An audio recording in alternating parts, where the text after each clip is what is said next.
It's time for the 1430 Connection on 1430 WNAV and 99.9 FM, spotlighting news, newsmakers, and important community issues. Now, with this week's edition of the 1430 Connection, here's WNAV news anchor Donna Cole. Welcome to the 1430 Connection. I'm Donna Cole. Today I have the pleasure of speaking with Captain Bud Zapata of the Annapolis Fire Department.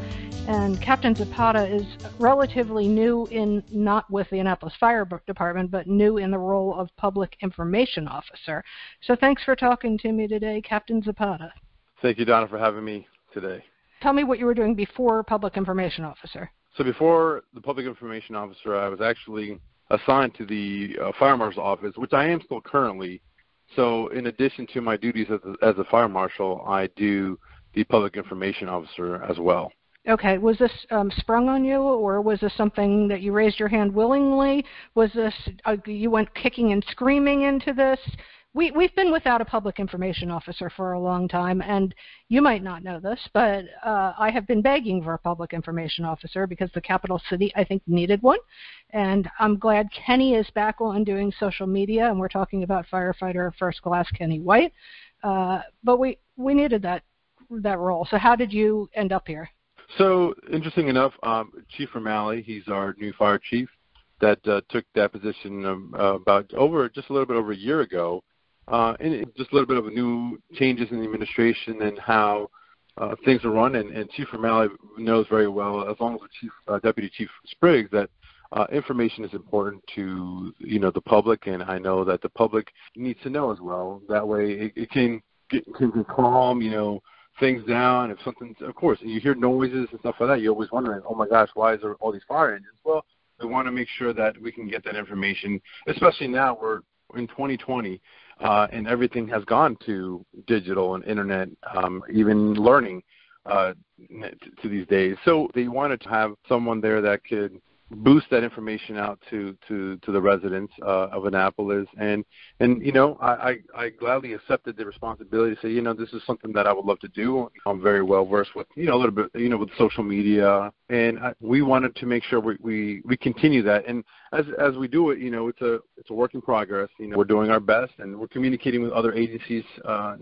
surrounding jurisdictions, and having also Kenny as well back in our office is a great help, because he's able to really do the social media stuff while I focus really on the Public Information Officer, because before that I was doing everything. I think you're not giving yourself enough credit by saying we're doing our best. I think you're doing great. We are getting information again. We are seeing where you're at fighting fires, or we're seeing the educational stuff out there. And speaking of educational stuff, I don't know if Kenny has yet been nominated for an acting award for his portrayal of Sparky the Fire Dog, but he was right on target with that. And you, correct me if I'm wrong, you are bilingual, so you were getting this information out in 2 languages, yes? That is correct. I was Sparky when Kenny was speaking, but Kenny definitely he is over the part. He took it over. He did such an awesome job. I was like, man, Kenny, that was really great, man. I'm getting the feeling you don't want this role back, huh? No. I think Kenny has he's such a he has so much enthusiasm. He has so much passion for public education and community outreach, and and that's one thing that I love about having Kenny on board as well. That we work together, and we get the message across both in English and Spanish, and that's something that we're trying to do a little bit more, and trying to attract that more. We're connecting with the Hispanic liaison with the city as well, so be able to there's media page. We're always in contact with Mitchell, CDPIO, to be able to push all this information out in both languages. Very good. I'm talking about you don't want the role of Sparky back. You're okay with speaking. I'm okay with speaking. The Sparky, after Kenny did it, I was like, yep, not for me. Let's take a quick break. We'll be right back on the 1430 Connection.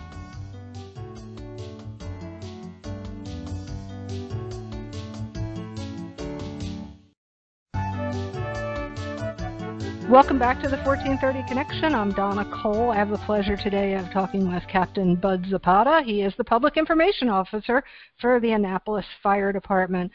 we are obviously, this term of unprecedented, we keep using it, we keep seeing it.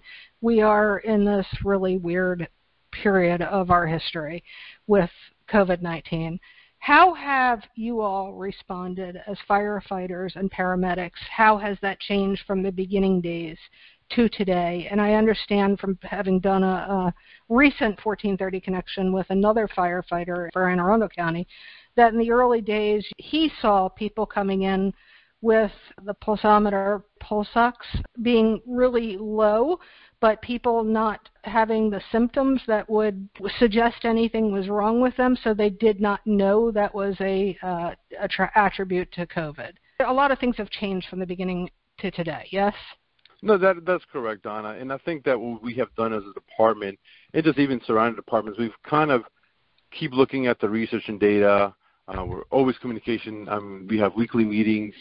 And again, it's just seeing the progression of what this virus is doing and the symptoms that are new and, all these things that we just want to make sure that we give also the best patient care always. So if we know that we need to look at a certain symptom now, that's what we're looking for. And, I can tell you personally, that's one thing that I had a family member that was the thing, no symptoms at all.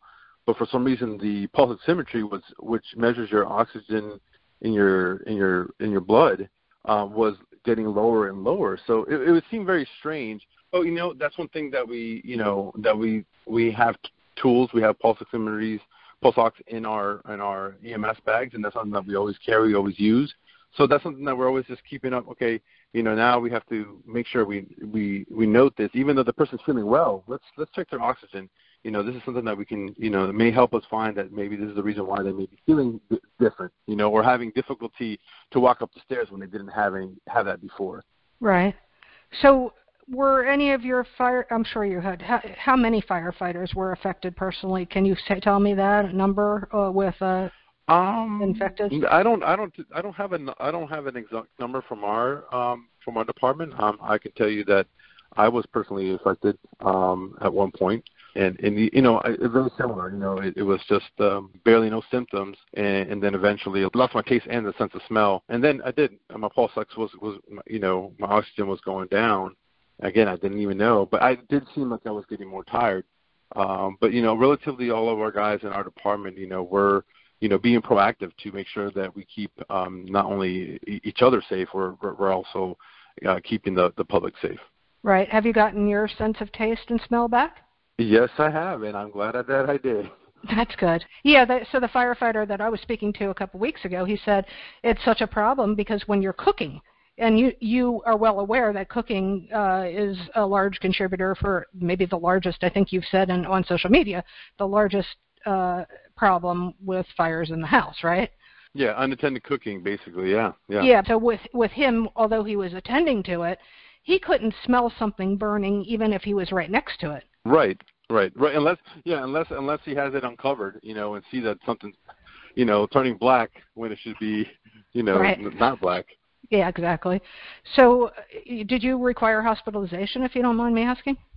No. Thankfully, I was just able to quarantine for 2 weeks, and relatively got better and better. And I did stop by the hospital to just get a quick check, just make sure that nothing else was going on. And I mean, that's the way I was able to be confirmed that I had COVID, but thankfully I didn't have to be admitted to the hospital. Good news. Very good news. It's scary. I mean, with the beginning days of this, with you all with nobody knowing what to look for, that this was happening, because if that goes further down from where it was, that pulse reading, he said he was seeing people being admitted to the hospital with this low reading with no symptoms, and then not even 12 hours later on a ventilator in some cases. Yeah. It is. I can tell you, it can be very, very, very scary. And if you're not feeling well, or you can always call 911, or if you have a family member that can take you, you're feeling that you're well, but you feel like you're having difficulty trying to catch your breath or anything like that. Just to get checked out, it does not hurt at all. What is the best thing people can do right now to stop the spread? Well, the best thing to do is, again, the 3 points that I have been stressing out. We wear a mask, keep social distancing, and keep washing your hands, a minimum of 20 seconds. And that, that's a lot of what the CDC guidelines have been pushing out. It's very important, and people, I guess, may think that, oh, it's not going to happen to me, or, even myself, like that will never happen to me because I do all these steps, but unfortunately, we never know, and that's those 3 points are we want to keep stressing to the public. Please wear a mask. It's not only protecting the person that you're talking to, but it's also protecting you. Again, keep social distancing, minimum of 6 feet when possible, and then, of course, wash your hands. 20 seconds is the minimum. That's the best. Singing happy birthday twice or singing the alphabet song comes around to that time. Perfect. I was just going to say happy birthday song, but you just you said it. So let's take another quick break. We'll be right back on the 1430 Connection.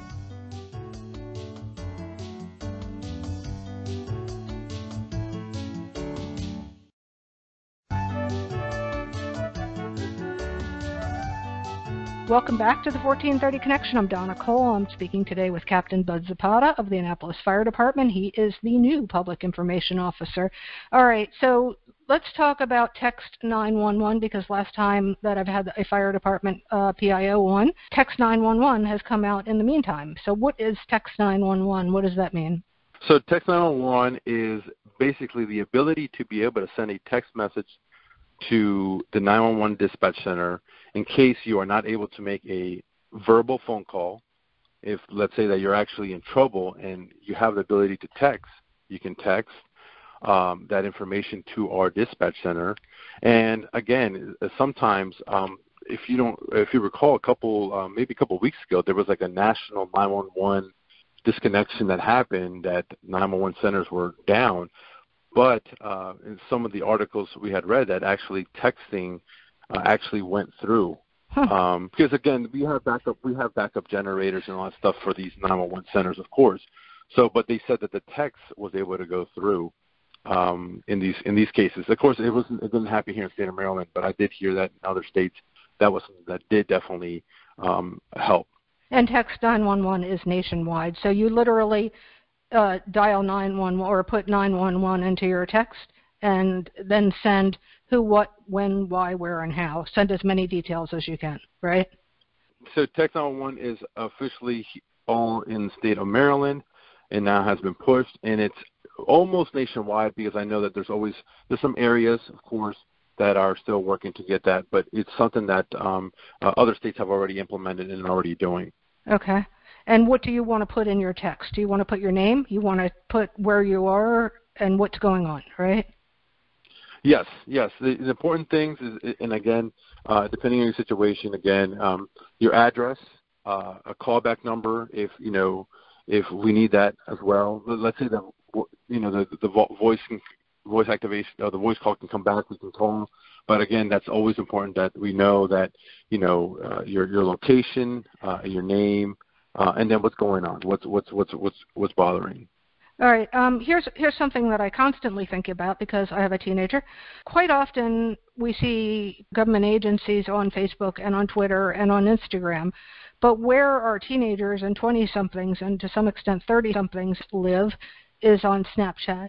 Text 911 is important enough, I would think, to be putting out there on, and so many of their messages on Snapchat, on YouTube, and I'm not just blaming you if you're not on Snapchat, but is that on the horizon for Annapolis Fire Department to be on YouTube, Snapchat, whatever else is out there? So yes, we like I said, we are in the process of, again, to be able to do YouTube. We do Twitter, we do Facebook, we're doing Instagram as well. So we're trying to make sure we hit all, I would say the most popular social media apps to be able to target all of our audience. Coming up, the calendar just moves on, even if we're stuck inside for a lot of these days. Coming up are the holidays: Thanksgiving, Christmas, Hanukkah, Kwanzaa. What do people need to know about those holidays and keeping safe? Well, one of the things, again, Thanksgiving is coming up real soon, and Kenny and I were going to be trying to do a video. Deep frying, cooking, and stuff like that. People want to deep fry their turkey and stuff like that. So we're going to be doing a video on that and safety. But at the end of the day, we just want to make sure that everyone's safe while they're cooking. Make sure that, and especially now during this time, many people have been cooking more at home because they've been at home. And we just want them to be safe. And during this holiday season as well, coming up Christmas, Kwanzaa, all that stuff, we also want to make sure that, again, as the CDC guidelines say, to limit large gatherings and to be able to continue to prevent the spread of this virus. And then during the holidays also as well, it's important that if you plan to put a Christmas tree up, a live Christmas tree, make sure you water it and check it daily. Unfortunately, we've had the Child's Point fire, and we've also had the Annapolis Yacht Club as well. So the biggest thing is make sure that you follow manufacturer directions. If you do get a artificial tree, yes, make sure you plug it in per manufacturer guidelines and stuff like that. And then again, if you have a live Christmas tree, please water it. Make sure you check it daily. It's very important. It's easy to forget as well. But that's what we're doing. And also, too, actually, the first of every month, we are actually sending a message out in our social media to be able to make sure, check your smoke alarms. Now that the smoke alarms, the law changed about a few years back, now they require a 10-year sealed battery in smoke alarms. So our department, we do smoke alarm assessments, and it's a quick form that you fill out online. And we come out there and we check your smoke alarms to see if you're in need of one. If you're concerned that you may need a new one, or you say, I haven't changed mine since I've been in this house for the last 20, 30 years, fill out that form online. Or you can give us our call at our office at 410-260-2202, and we can set it up and be able to do that. So we just want to make sure to check your smoke alarms at least the first of every month, and be able to know that you also have an escape plan. One of the things we're pushing now is as well that if the smoke alarm sounds, what do? We want to have an escape plan, and we want to also practice that escape plan in case of an emergency. Good points. Captain Zapata, I can't thank you enough for being the public information officer and for doing all that you do as well as your coworkers do. No, thank you, Donna. I appreciate you having me here today. And like I said, I'm looking forward to the continuance of communication to our listeners on WNAV and everyone else in the city of Annapolis as well. This is Donna Cole on the 1430 Connection. We will see you next week.